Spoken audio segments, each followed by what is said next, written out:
Hey guys, it's such a pleasure to be here. My name's Caroline. Hi, thank you. I have a very brutally honest style, so I'm here to answer any questions that you have. My goal is to walk out of here having given you tactical things that you can do to really start your first business or improve the first business that you're in the process of starting. So you can interrupt me at any time, raise your hand, and be like, hey, what about this? I heard this. Is this difficult? And I'm going to give you a straight answer. You already know that I'm going to because we've had dinner and done this before. So I'm really thrilled to be here. Really believe so deeply in the power of sharing learning and going up one learning curve, which is the entire reason that Levo exists. Basically, I'm going to do a quick scan around the room and make an assumption that we're all millennials. Yeah, that sounds fair. Okay, so we're really special. And I know this doesn't help our reputation as an entitled and lazy generation to come up here on a stage and say, oh, we're so special, and here's why. But we truly are. So millennials are the first digital native generation ever. Everybody before us was a digital convert and learned how to use technology at different stages of their lives. We have never really known what it's like to not have the internet, and we're the first generation in civilization that has that benefit. And that means something very powerful in terms of our expectations and also the possibilities that we as entrepreneurs can actually bring into fruition and bring into real life. So specifically, let's think about this a little bit because we live it, so we might not realize how much it affects us. How many of you expect that through the internet you can find whatever you want whenever you want? That's a huge shift. We're the first generation to believe that we can access anything whenever we want. How fast do you expect that to happen? We also are very impatient relative to other generations because long lost are the days of, I'm going to go find out in the encyclopedia what the answer to that is. Yesterday, I was in the process of, I'm moving into my apartment in San Francisco, and I unpacked this box of encyclopedias. And my friend looked at me and went, why do you have that? And I said, oh, it's beautiful to look at. I'm going to put it on my shelf decoratively. And he goes, you realize that 30 years ago, people used these as their source of information, and they got updated once a year. And then if you were lucky and you were cool enough, you would buy the new edition, and you would put it on your bookshelf, and that's how you would update your knowledge of whatever was happening in the world. I mean, think about that. So we expect to be able to touch anything we want, right, information-wise, and do it instantly. Third question I have for you is around what I like to call democracy. So who can you talk to on the internet? Yeah. So you could tweet at President Obama. He might not answer you, but the point is you could do it. And you feel like there's some sort of channel that's been open because you have that ability. So enter millennials in the workforce, because we're now entering the workforce for the first time. We believe in speed. We believe in instant access to information. And we believe that we can talk to whoever we want whenever we want. So you start to see why that's going to be a little bit of a problem when we enter the workforce and we enter organizations, for those of us who do enter organizations, that have opacity, that still run at the same speed as they've always run, and where people tell us things like, why don't you wait your turn and just put your head down, do your work, and in 8 to 9 months we'll give you a performance review. Bye-bye. Doesn't work. So what we're seeing is that for the first time in history, the average amount of time that people under the age of 34 are expected to stay in their job is 1.5 years. That's it, 1.5 years. So just by comparison, so we'll talk a little bit about why we're so special. We millennials, there are 86 million of us in this country alone. We stay 1.5 years at employers. Let's compare us to Gen X. Gen X, 48 million Gen Xers. So we're a lot bigger than them overall. And they used to stay, and they currently stay at employers an average of 5 years.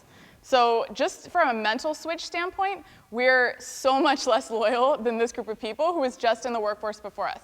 Now let's go to baby boomers. Everybody loves baby boomers. Baby boomers, they save America, right?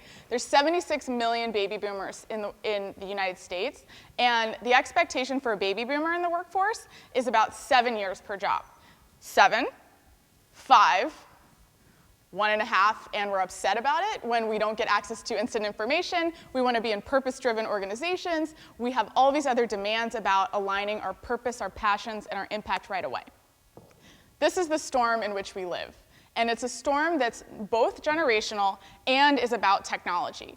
And so there's a really strong generational lens on what's going on today in the world. So I want to put a pin in that and go on to gender. There's a second piece that's really interesting about gender.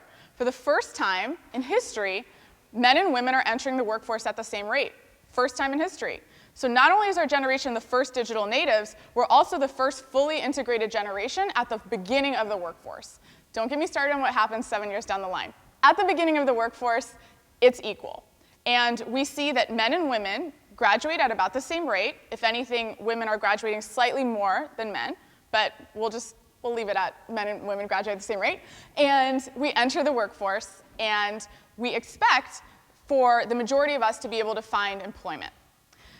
Not only are there 86 million of us, but the majority of us are entering the workforce, as opposed to the 48 million that only had about 65 to 70% of the people in that group entering the workforce, as compared to baby boomers, where it was closer to 50.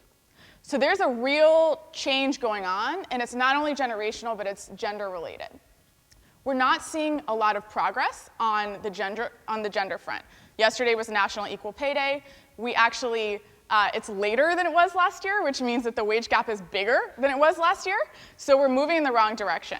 And that matters for everybody, because the chances of you, whether you're male or female, being in a dual income household are much higher. So ladies, for those of you who are going to be earning 3/4 of what the person next to you is going to earn for the same amount of work, that doesn't feel so great. But gentlemen, for those of you who will have a partner who is earning 3/4 of what she could be earning in the workforce, that's not so great for your family either, because that's missed income. And children who are coming from either single-family households or dual income households are missing out on educational opportunities and standards of living as a result. The point of me sharing all this data is not that I love facts, which I do. The point of me sharing all this data is to paint a picture for the context that we live in and why it's so important that we use technology to solve these problems. So I am fundamentally a technology optimist. I believe that we can use technology to solve these problems. Now, I'll pause there, because usually people violently disagree with me when I say that. However, I feel like I'm in a context of like minds, so maybe you guys are more likely than the average population to agree that that's a possibility. But what I mean is that if we're entering a world in which we as a generation aren't set up for success, because the kinds of organizations that we're coming into don't believe that the way that we are wired is the way that they should work. And for those of us who are women inside of the generation, we have a duplicated effect because of some of the dynamics that exist, then we need to use technology to solve both of these problems. So the good news is that professional networks exist. How many of you use LinkedIn every day? That's pretty high, actually. Great. So LinkedIn only has about 10% penetration of people under the age of 35. The average age is 45. It's mostly male. It's mostly international. That's great. They're doing their thing over here with Gen Xers and with baby boomers. What we found in our research is that people under the age of 35, technology natives, we aren't really using anything to navigate our careers. And what I mean by navigate is twofold.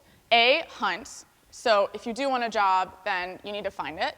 But hopefully that's not more than every year and a half. So B, day in and day out, learn how you can be better at your job, who you can meet, peers or mentors who can help you improve along that trajectory, and also how you even decide which direction is right for you.